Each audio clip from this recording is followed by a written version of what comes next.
Welcome everyone to the DNA Behavior webinar for high net worth families. We're going to cover today on behavioral analytics to attract high net worth clients.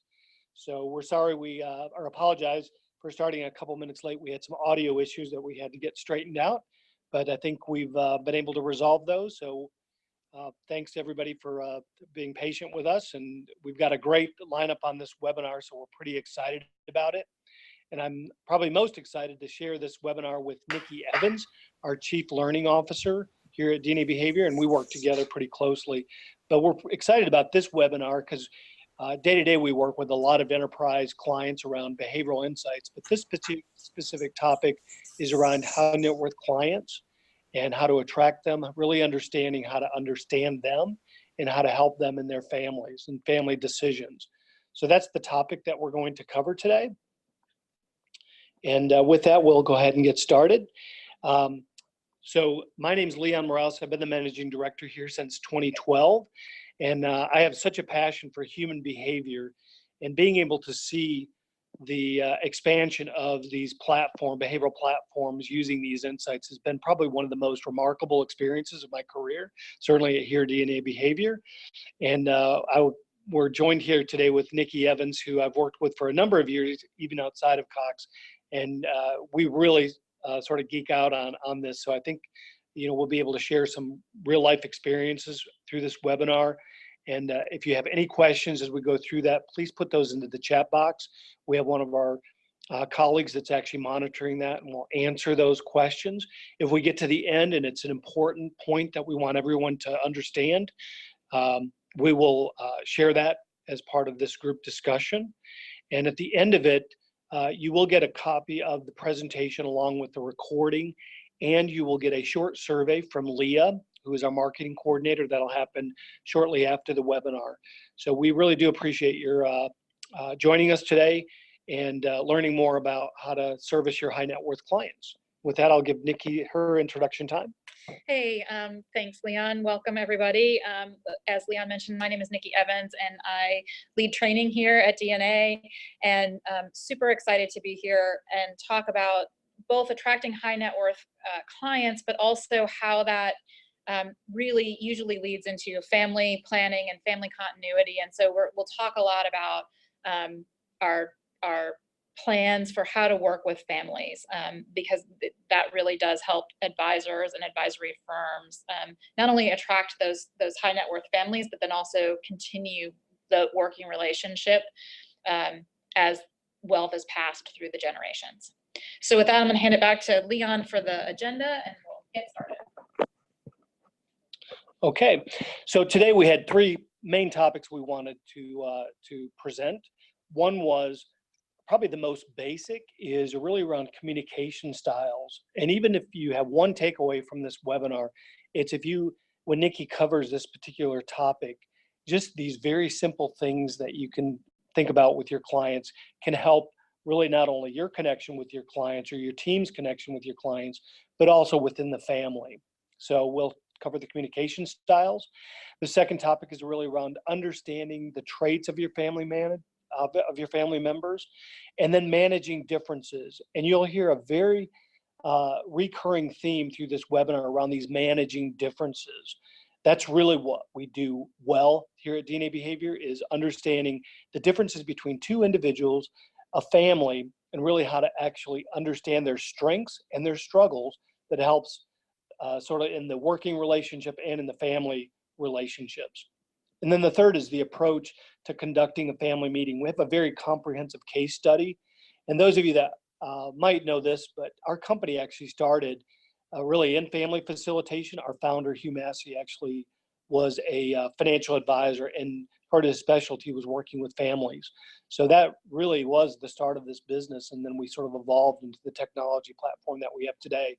So we're excited to be able to present the topic. And then if anybody does have a question about it or would like a consultation later on, we can schedule that with you. With that, we'll go ahead and who we are as a business. As I mentioned, we started out as a family office sort of consulting firm, but really what we do here is around these real-time behavior solutions, and we deliver them in a number of ways through our retail platform and then our API platform. And the problem we solve is when you have these behaviors that individuals have that either they're aware of or they're maybe not aware of, and it can really cause damage within the family because they either aren't understood or there's family stress that's going on.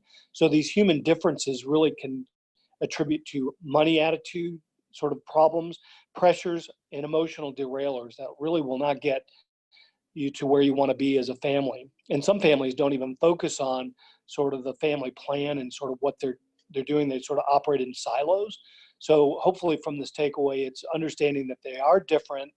And you'll see this in the Williams family case study of how the consultant was able to actually tap into and have a much higher performing family result. And then the last point was that human uh, differences, 80% of human or issues in a business or in a family are really related to communication issues because they just don't understand each other. So that gets back to that managing differences.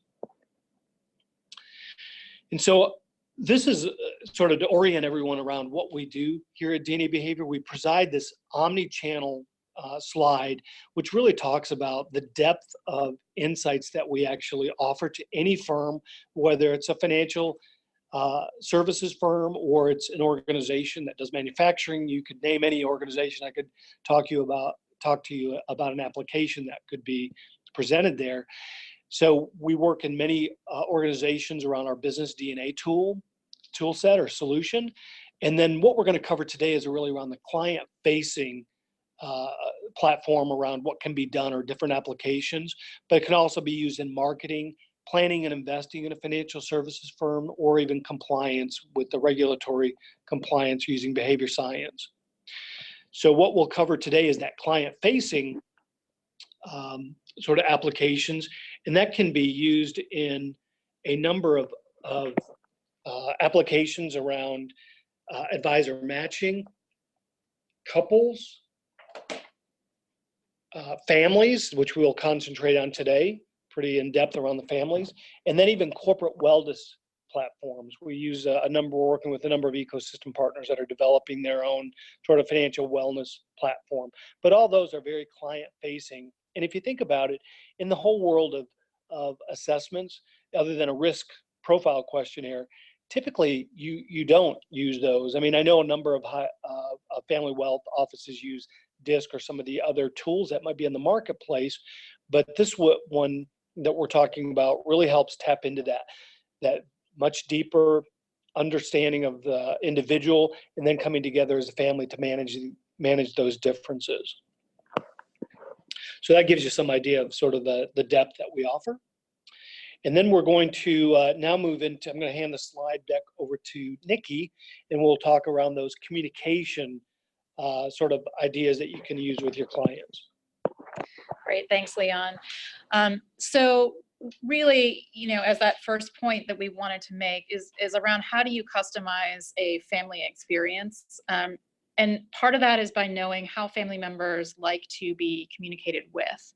And so we've got kind of a simple grid here. If you look, there are kind of two faster paced styles, and then there are those that move more carefully. And then you've got more results oriented folks and more relational.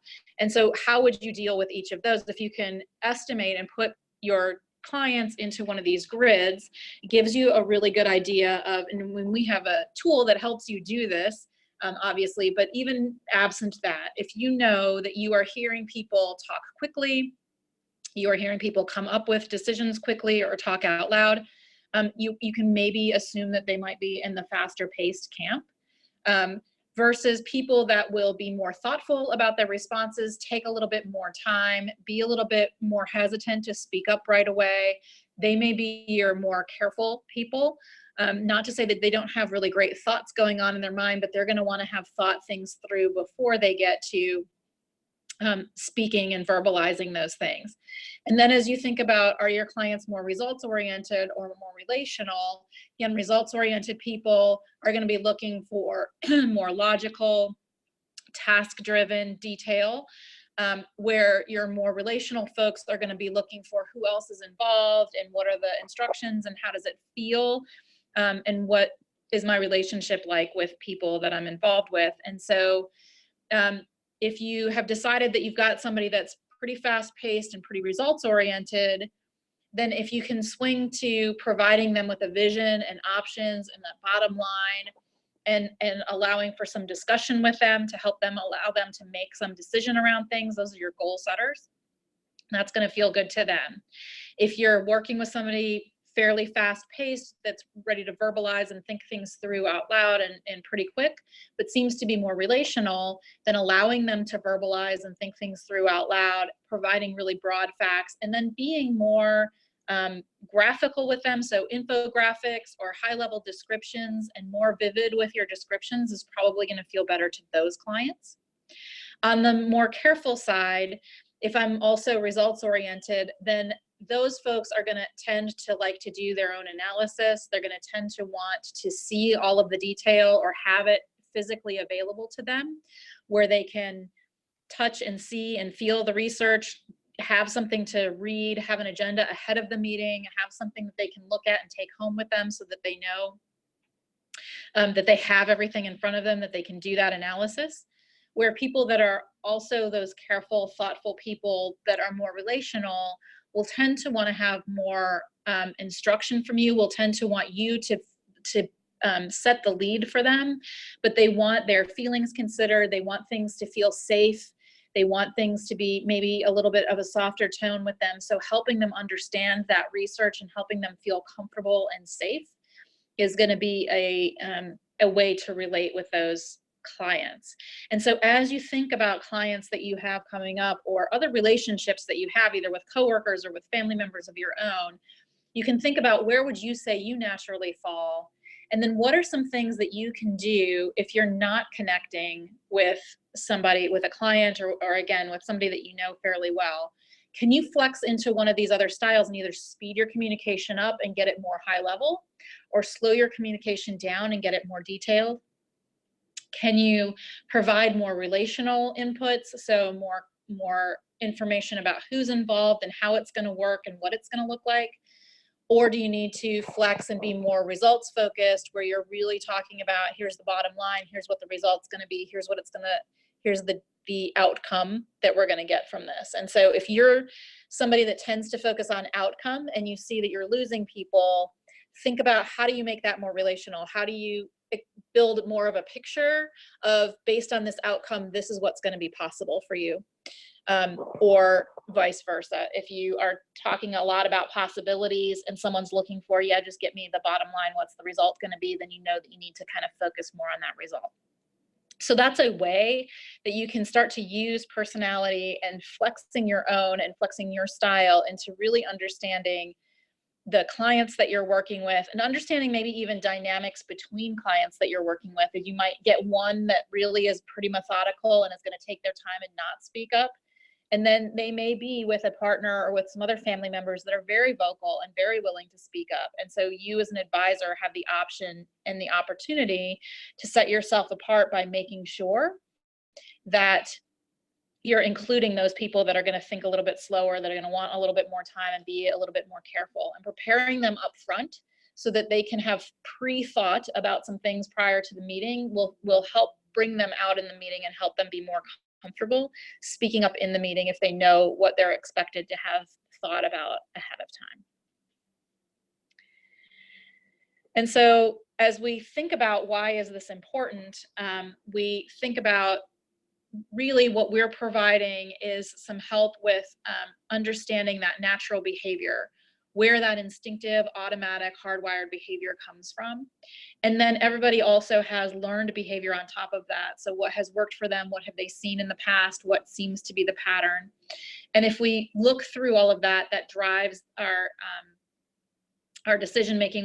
If we have all of this natural behavior and learned behavior, and we get stimulated with some sort of emotional issue, anxiety, fear, excitement, those emotions combine with our personality and what we've learned and drive our biases, drive us to make decisions based on our personalities even more. And so without having an understanding of that and knowing what's happening to you when you make an emotional decision and how your personality may impact that decision making, you can come up with some imperfect decisions. And Daniel Kahneman's work in Reading and Thinking Fast and Slow really helps describe what those biases are and how they influence how we think and feel. And as an advisor, your understanding of your clients' biases can help you really drive rich conversations with your clients, can help you help them understand what might be driving their emotional need to invest in or pull out of an investment.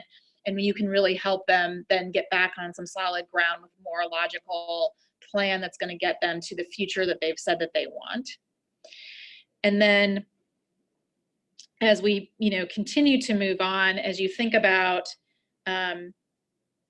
how our tools can help and how really understanding personality helps you,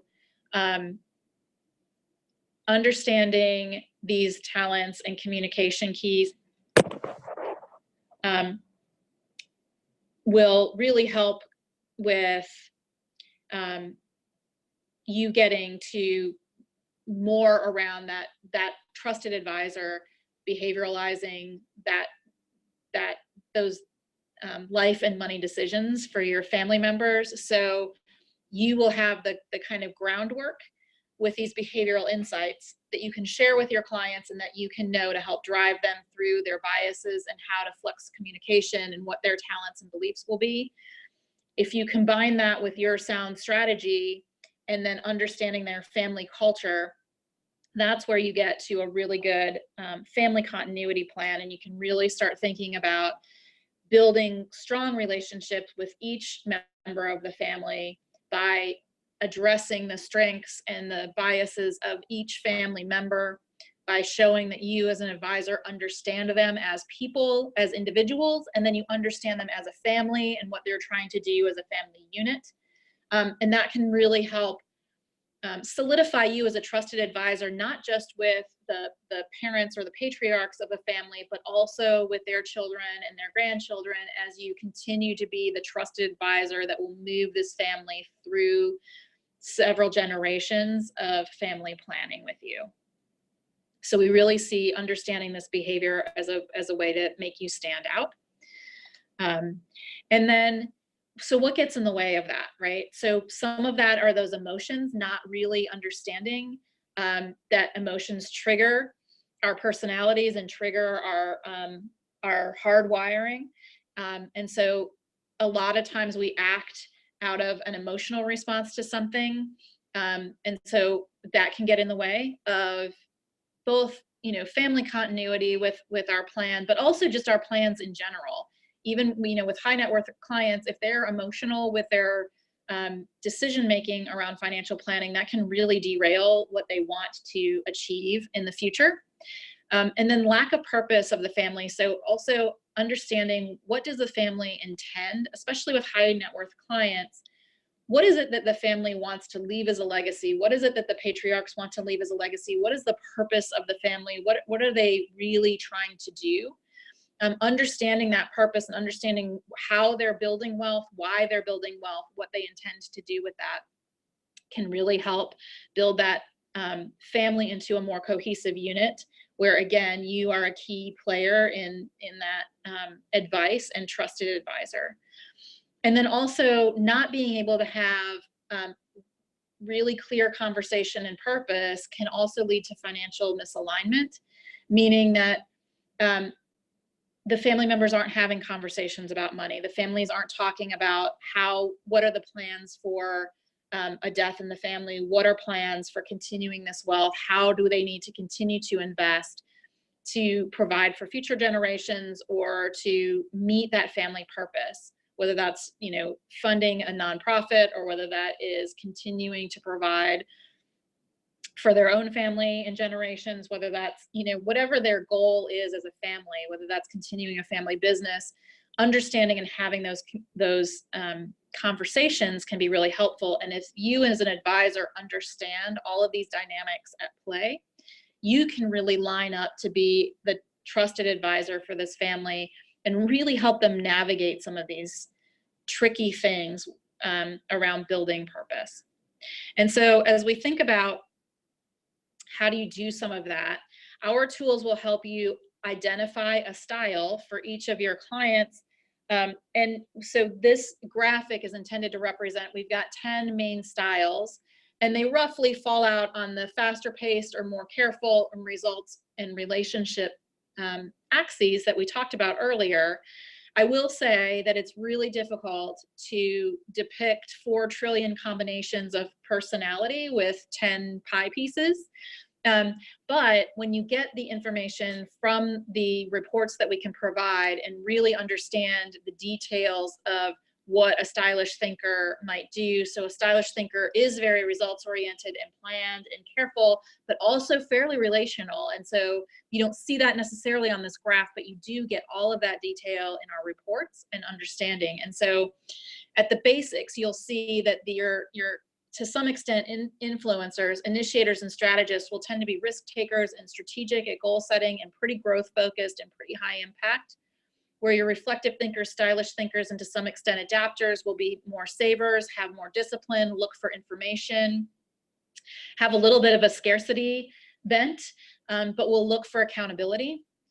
As you look at relationship builders, facilitators, and again, to some extent, adapters, they'll be more cautious and security focused. They will want stability and guarantees. They will want things to be pretty tactical and pretty local. So they'll want to have somebody that really understands them and their particulars. And then as you look again at the partially influencers, engagers, and community builders, will also be looking to have kind of more spending. They'll look to have things balanced. They'll look to be publicly recognized. And be relational in an outgoing way. And so that just gives you some idea of these personalities and then how you might flex. So if I'm working with both an initiator, let's say, and a facilitator, I'll know that one is really growth focused and high impact and a big risk taker, and the other one is looking for caution and stability and instruction and tactics. And so I'm going to need to kind of ride the line in communication style between moving more carefully and slowly and building up some instructions and helping our facilitator feel safe and feel understood in this process. At the same time, helping my initiator feel like I can get them the growth and impact that they're looking for. And so again, as an advisor, knowing these things, then I know not to maybe focus on a spender lifestyle and public recognition with this couple, because those things aren't maybe going to resonate as much and be as important as they might have been with the couple or the family that I saw, 20 minutes ago. And so understanding these things, you can start to adapt and manage those differences, manage differences between your clients and manage differences between yourself and your client. So we're going to continue now and move on into more of the case study. And All right. Thank you, Nikki. And a couple of things, we've had a couple of questions that have come in. I think this is a good time to transition just to a couple of questions because I think they're quite meaningful, and then we'll get into the case study. The first question that we had was around if the similarities of profiles and styles are similar, can they be a negative in that both people would share that same blind spot? Sure, absolutely they can. Great question. And you'll also see sometimes if you've got 2 super outgoing people, who gets the floor, who gets to speak. If you've got 2 really high take charge people, who's going to be in charge of the meeting or the discussion. So yes, absolutely. Strong similarities can cause as much conflict or as much challenge in a relationship as strong differences can. Yeah, and I think we've recited this research before that about 70% of couples are opposites and 30% obviously are similar. And I think they do, as Nikki was pointing out, they do share some of that same, if they have the same blind spots, sometimes that mediator, or that consultant can really help them unblock themselves when they are so similar, just in that family facilitation. The next question is, in Daniel Kahneman's work, the fast versus careful thinking around sort of decision-making, does it correlate to the list of cognitive errors in financial decisions? And the answer is yes, it does. If you think about it, somebody that has an overconfidence bias, which is one of mine, would be making decisions without doing the proper research And so that's an element of very fast thinking. Someone that actually would be more that careful, might overanalyze and get stuck in their sort of behavioral bias would be a decision not to make a decision, would be sort of how that would come out. So in Daniel Kahneman's work, if anybody has read that, I know Nikki's done extensive work in that. It really does dissect at a very deep level around the thinking and that cognitive natural behavior thinking. If you have anything to add to it. Yeah, no, I think that was a great answer. And yes, you can start to see in our profiles kind of how they line up with, you know, overly fast thinking and results kind of orientation versus, you know, following the crowd and wanting to be seen as a member. You know, so some of those more relational biases also show up. So I would say yes, you see biases in fast and slow, and you see biases in results and relationship. Great. And also one thing, you know, Nikki did a great job of describing those communication sort of patterns. And one thing, because, you know, the sort of our emphasis around attracting the high net worth clients, because we do know if you don't work at sort of keeping your clients, you know, they will leave if there's a life change situation that comes up. But attracting those clients, when Nikki was talking about, you know, some people need sort of just bullets, and some people need a little bit more of the security focus around it. If you design your marketing campaigns related to that, and you can blend in those four elements, you can really have a very powerful marketing piece. But even if you do two different marketing pieces that have, you know, two elements that are more that fast-paced element, and then the other that are a little bit more that careful, you can really, believe it or not, people really see that and they start paying attention to it. And it can really drive your marketing results if you sort of incorporate that. And if anybody has questions on that, we're happy to describe that. So we're now going to move into really building a behaviorally smart continuity process for high net worth families. And we always like to start out with sort of a comic around greater family relationships. This one is really around, you know, when you do see this family or a family working together, you can truly make better decisions.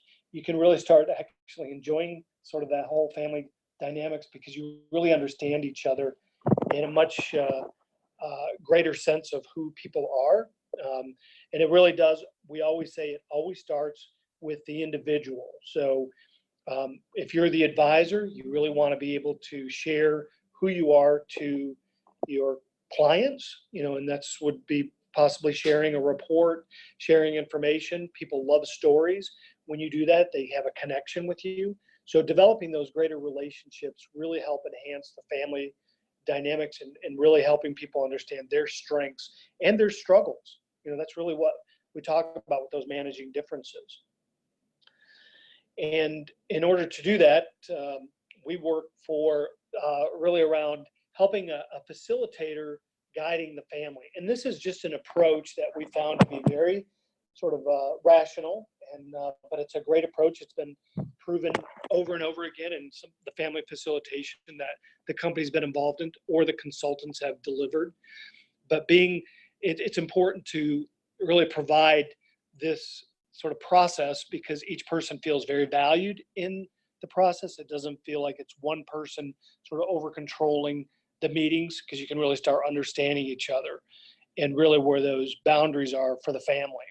But you know, the first step is really understanding that whole human capital around sort of each family member, who they are, you know, their strengths, their struggles, really around sort of the business issue around, you know, the family wealth and what they want to preserve as a family unit. And then closing the generational gaps. We've done a lot of work in that space this year because you have families that are, you know, different generations that don't necessarily sort of like to work with the family's advisor or the family office. So they look maybe for an external source. So you can really do some things to help bring in that next generation, that generation 3 and 4. And then succession planning. Who's taking over the family business? That's kind of that'll be represented in this case study that we're going through. Mentoring family members, whether it's an outside consultant or somebody possibly in the family. And then facilitating the family purpose and mission. That should be its own sort of process. And then family governance and how they make family decisions. and then align it to a fee model. That's really quite important so people really understand the value working with that family. This is a great guide to use when you're doing family facilitation work. And then on the continuity model, we like to share this because this really, so it's probably an easy model to understand when you're working with families. And the first is really understanding those differences. Understanding, if you see here on the slide that the communications at the top of that bar, that graph, that chevron, and then the commitment, and it all moves towards that family continuity. But understanding is probably the first element of it. And, we all do know, we believe that we understand ourselves. We believe we understand our spouse or our children. But when they go through this process, many times something is uncovered that they just didn't understand about themselves. Maybe it's their behavioral biases. Maybe it's how they make decisions. They didn't realize they needed that much information. They just sort of, other people know it, but maybe they don't understand it. And then accepting it, really understanding that's your strength. That's how you're going to optimize your performance, when you really understand and accept that, and then respect it, and really aligning that, in a family unit to trust really does create that family continuity. And we've seen it over and over again in the family model. When you use this process, it does help because it's objective. It's not something personal that, the patriarch father, the maternal mother really says, this is what we're going to do. And it really helps kind of detach from that and gives you a good model to work from. Great, thanks, Leon. And so we'll get now into the case study details itself. So we'll be talking here about the Williams family. And so here, John Williams is the founder of a business. He and his wife came to the marriage with some wealth of her own. They've got 2 sons and a daughter. So Brian is an accountant, Sarah an MBA grad, and George, who doesn't really have an interest in the business. And they're looking to, and so George's goal here was to split his assets, his home, his property and equities, his business, and his foundation. And so really he wants to retire. He wants to figure out how to equally distribute his wealth and possessions and responsibilities. And so, he came to so this is kind of the setup, right? This is the family that we have. They're looking to continue with relationship continuity, values, their business, and their financial plan, right? So they want continuity through all of these things to maintain good relationships with one another. And he has identified things that are important in his family: entertainment, excitement, entitlement, expectation. And so he's looking to figure out how to, again, distribute wealth on his death and figure out who's going to be responsible within his family. And then also just wanted to, on the framework to address the transition, I just think that's important to note, is there were 5 of those listed on the slide around relationship continuity, values continuity, business continuity, financial continuity, and then philanthropic continuity. So those were the framework going into this engagement. That is just important to note. Okay. And so John was really thinking about wealth transfer as a private transaction. So he's a businessman. He's pretty logical. He was thinking about the private financial and legal process of this. And so he was ready to put all of his thoughts about transferring everything equally in his financial plan. He's not sure how his family is going to react to this. So that was part of the goal for him to hire and work with an advisor, was to maintain continuity with his relationships, with his wealth, with his business, philanthropically. And he's not sure that his family is going to feel that way, because most of what he's done is set up, his financial plans on his own. And so not without some discussion with his family. And so now that he's got all of this plan done in his mind, everything is settled, this is how he wants things to go, he wants some facilitation with talking to his family. But if we move on and we think about what are his children going to think, and they're going to now look at this succession as they are going to live with the choices and directives that their father leaves in his plan. And so, they're going to have to manage emotion and expectation as well. And so, again, John is initially thinking that he is going to split his business, his equities, and investments, his home, and his foundation equally between his 3 children. And so give everybody partial responsibility for all of these areas that he oversees today. And so as we think about that, and so that's kind of as we look at walking into the case, there's a lot of things that John wants to accomplish, and he feels like it's going to be fair for him to split things evenly across his family, and he wants a little bit of help to explain to them, here are the responsibilities, and here are the things that you're going to inherit, and this is what it's going to look like. He wants some help to make sure that they fully understand that and that everybody's on the same page before an event happens where they're having to deal with this. But as we continue to look through this case, we'll start to see how difficult implementing his plan might be in his family.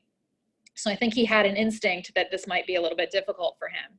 So one of the things that we did that Hugh did to help this family get through this transition as we move on to the next are some key questions that we had for the family to, as an advisor, to think about and to help think through what to do next with this family. So really identifying what are the strengths and struggles that each of these family members with their own personalities and biases might have that are going to impact one another and that are going to impact this goal that the family has, that John has for his family, and is the goal that John has for his family really the same as his family has. So again, understanding these strengths and struggles can help you as an advisor pull out and tease out some great questions for the family about what's going to get in the way of this plan that John has. One, does everybody understand it? And what's going to get in the way of executing this plan? And then again, what might likely happen as a decision-making pattern that each of these individuals might have if you play out beyond the initial distribution, right, that John initially had, given each person's attitudes, behaviors, beliefs, instincts, inherent behaviors. What might happen? What might George decide to do with a business who has no interest in a business versus Sarah, who's just gotten an MBA, right, versus a trained accountant?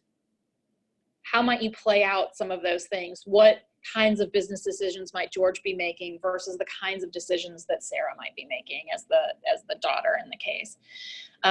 So that's where we recommend that advisors use the group report or the family report from Financial DNA to help pull all of this together so that they see the family as a unique unit. And when we did this for the Williams family, if we continue on, you'll see kind of where the Williams family plays out. And so you'll see that most of the family is fairly fast paced, but you'll see that the mother tends to be more careful. And so she might not be as vocal in the family discussion if she's not aware of what that discussion is going to be like ahead of time. You'll see for John, the father, that he is kind of in the middle there between results and relation. And so he will look out for how are things going to look for the family, what's the image going to be. He will enjoy thinking about what is the bigger picture going to look like. That'll be natural to him, but also looking at how does he get those results, right? Where his son, Brian, will tend to be very fast-paced, very rational, very results-focused, very driven to specific goals, not very relational. But his son, George, will tend to be very relational, maybe not as focused on results, much more focused on relationship, much more focused on connecting people and having people be connected. And then you'll see Sarah kind of in the middle between John and Brian, and the initiator profile being both results focused and fairly fast paced, maybe not quite as direct or as results driven as Brian, but probably also very results driven And then you'll see again, Mary, and I talked about this earlier, falls in that stylish thinker category from the grid before. She will tend to be very planned and she will look for her results, but she will do so with a lens of relationships. So relationships are very important to stylish thinkers. And so she falls a little bit kind of between George and John in that respect, as far as as far as relationship goes. But she will tend to be more careful. And so you start to see these family dynamics play out. And so you can think a little bit about how might Brian and George relate to one another, and how might they relate to running a business or managing equities or managing a foundation.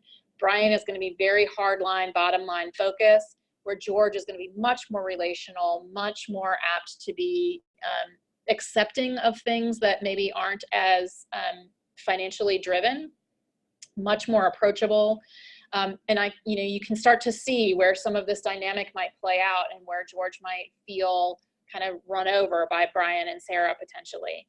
And Leon, happy for you to jump in if you have something else that you want to, but just as a case study, these are some of the things that we had to look out for. These are some of the things that as an advisor, we were trying to be aware of and trying to draw this kind of discussion out of the family. Yeah, and Nikki, great job on sort of describing it. And you can see here on this wheel, we call it, that the family is fairly distributed around it.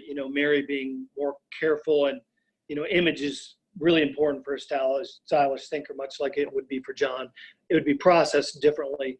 But before embarking on this engagement, I would say that John was pretty apprehensive, just knowing what could unfold. And probably the outlier here was George, because he is that community builder. And, all sense was that, he was an outlier, and, some cases you'd call him the black sheep of the family. Didn't feel included, although the mother was quite close with him. But through this experience, they were really able to understand how he was wired. It was completely objective. It wasn't personal. And it really helped the family right from the onset of this engagement become better communicators with each other, because they knew George really had a very different way of processing information than they did.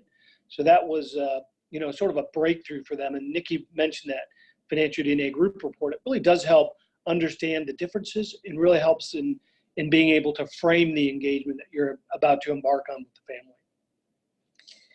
And so it led to better discussions. It led to a better understanding that George wasn't lazy and uninterested in things. He's just wired differently to function, and the way he gets results is better. So as we are different, right? So what ended up happening, like I said, originally John's plan was to give a third of his business, a third of his equities, and a third of his foundation to each family member. And what he ended up doing after these discussions, and his initial thought was that maybe Brian would control the business. Brian wasn't interested in controlling the business, but Sarah was very interested in it. And so as we facilitated through these discussions, it became clear that Sarah was actually going to be the fit to run the business. And so she was given responsibility for running the business. Brian was given responsibility for managing the properties and equities that kind of fell in line with some of his accounting background and some of his strategic thinking. And then George was given control of the family foundation, which was much more relational, much more of a outward community type outcome. It allowed him to be feeling like he was contributing to the community at large, which really spoke to him and was really important to him. And then Mary, the mother, was to be gifted the home, or to be left the home, as that was something that they had built together, and that was really important to her as well, to keep the home for the kids, to have a place that everybody could come back to. And so, as they decided on this, it did change John's original plan about how he was going to distribute wealth. But again, it was because he was facilitated through something, and now the whole family was excited about this plan. The whole family could get on board with this plan. Everybody could start still be mentored by John about how to do all of these things, because fortunately they weren't in a situation where John was completely out of the picture. He was able to help mentor then each of his children in a little bit of a different way and respond to them in a bit of a different way to really set them up to be successful with moving forward. So. All right. Thank you. And just wanted everybody to know we are making these slides available because I know that's come up on the question box. So we will make these available along with the recording. So you will be able to receive those. If you have questions, we'll certainly make ourselves available. Now we're actually transitioning to, as we conclude the webinar, and I know there's a couple of questions that have been asked that I'll bring up so we can close this. And if you do have any others, please put those in the chat box. We'll make sure that we bring those up if it's important to cover for the group. Otherwise, we'll just answer those individually. Last week, we had a great announcement. Hugh Massey and Lee Ellis's book was launched, called Leadership Behavior DNA. So everything that Nikki and I have described today around managing these differences are contained in this book. It's available on Amazon, and it's a great read of it. Even if you're not using the DNA tools, I can guarantee you there will be something you will glean out of the book. It's quite interesting, and it's certainly been an exciting release for us. So I just want to make sure that you knew about that. And then also, to really get a great understanding of how this works, Nikki will tell you about our training program. Yeah, happy to announce our next training for financial advisors is coming up very soon, February 19th and 20th. And here we really get into the details of explaining all of these behavioral traits and biases. You get lots more case studies, you get lots of interactive work, so you get practice with it so that you can go deeper with your clients. We'll help you figure out how do you have these conversations, how do you facilitate through that. You'll get experience with that, you'll get feedback from us about having those conversations. You'll see demonstrations as we do those kinds of conversations to just see how you can use these insights in conversational way that doesn't, sound like you're reading from a script, and it doesn't sound like you're using science necessarily, but it will help you become a more trusted advisor, build a deeper relationship with your clients. Again, very interactive training session that we've got coming up, so would love to see you there if that interests you to learn even much more about how to do this and how to incorporate this into your practice. All right, thank you, Nikki. And if anybody's interested, we will be sending out an email later, and if you're interested in registering, we'll certainly make that available. A couple questions that came up, and I know we're getting close to sort of the targeted time we estimated, but one question that came in is techniques used to target high net worth clients in marketing. And I alluded to that around using those communication patterns, because if you think about it, if somebody's getting the communication in their own zone, as we call it, or sort of in how that would appeal to them, they're going to actually respond. There's a call to action much greater than if you're using sort of a technique. Because if you're, let's say, that goal setter creating a marketing piece, it's probably going to be written very much from that bullets perspective, high level, may not be enough detail. So just think about that when you're targeting high net worth clients, because they can come from all different styles. It does not mean that all high net worth clients are goal setters, because that's not the case. Yeah, I would say, look at maybe some high net worth clients that you already have. See if you can tell what style they are. Are you looking to attract more like them, or are you looking to attract somebody who is a little bit different? And then again, like Leon said, you can adjust your marketing, you can adjust your languaging. So it's the same offer potentially, but if you're talking to a goal setter, then you want to make that all about the results. If you're talking to somebody that's more lifestyle communicator, more that fast paced but relational, then you want to talk about more in pictures of what's possible, what kind of outcomes from a more lifestyle standpoint. So that's just two examples of how you might adjust your marketing If it's something that you feel like kind of those more thoughtful, results-oriented people, maybe making a download available. So within your marketing, making a download available that they can get much more information would be appealing to those people, because that initial bullet might not be enough for them. Very good. Also, to differentiate your practice using behavioral insights, we have many advisors that use it sort of prepping for the meeting, the client meeting, just doing an overview before the clients come to the meeting. That can be pretty powerful. And then, we see great results on that. Even for the most relational advisor, it can really lead to great results. Second question is around, I've lost several high net worth clients when one spouse passes away and the family takes the business to another advisor. Do you have any tips to create cohesiveness with the client? And I think, as we've been talking about, we have actually a case study where an advisor, it was a firm that had a high net worth client, the husband passed away. They knew that the wife was probably going to be leaving the firm. They really suspected that was the case. So they knew what her communication style was. She was a stability client, sort of in her DNA style. And so they actually matched her up with an individual that was quite skilled at having the individual come to the office. She sat her in an office that had a wingback chair and a very comfortable style of, the room was set up that in a very comfortable, engaging sort of format, versus the boardroom, which was where they typically met the clients. She literally was so excited that, she had been treated like this. She stayed with the firm, and this advisor was then connected to the individual. But it just shows how subtle it was to use that, versus she said at the end of it, she had planned to leave just because she didn't ever feel part of the firm. So it's really important to use these techniques we've been talking about with the spouses or the children, because you can really help them, because decisions are made by just one person. It's typically by the family, even if you don't know who the power player is in the relationship. So these are really good techniques to use. You don't even have to necessarily use the DNA tools. Some of it can be intuitive, but you have a much greater success if you do tap into that behavioral information of an individual.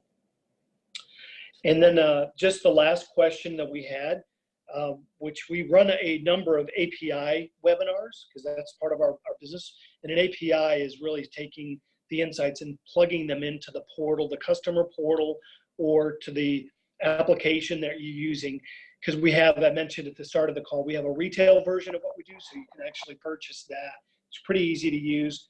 And then the API integrations, where you're spending a little bit of time on the setup, but you can customize the experience. So we do offer that. And if anybody's interested, we have a program where you can actually do a trial. So you can actually, if you are interested in just understanding, or somebody from your technical team, how to do it, it's not all that technical, but we can get you set up with that. So we're excited to talk about sort of our API ecosystem. We have a number of them around the world. And it's been great to see the evolution and the creativity that's being spawned off of these behavioral insights. So we welcome any questions that you do have. If I didn't cover that today, please feel free to send a message to inquiries@DNA Behavior, and it'll get routed to the right expert on our team. And we appreciate your time and look forward to the next webinar that you can join us. Thank you. Oh, last thing, there is a survey that will be dispatched in about 2 hours. We've had to change that up a little bit because people weren't seeing it. Really appreciate if you could take the time to complete that survey. And we're going to do a drawing for a 5-person team awareness session. So really wanted to encourage or incent you to complete that survey, because we really look at those results and build our programs based on that. So with that, that's it. Nikki? Thank you very much for attending. We're really excited to have you here. And like Leon said, love to hear from you in the future. Thank you.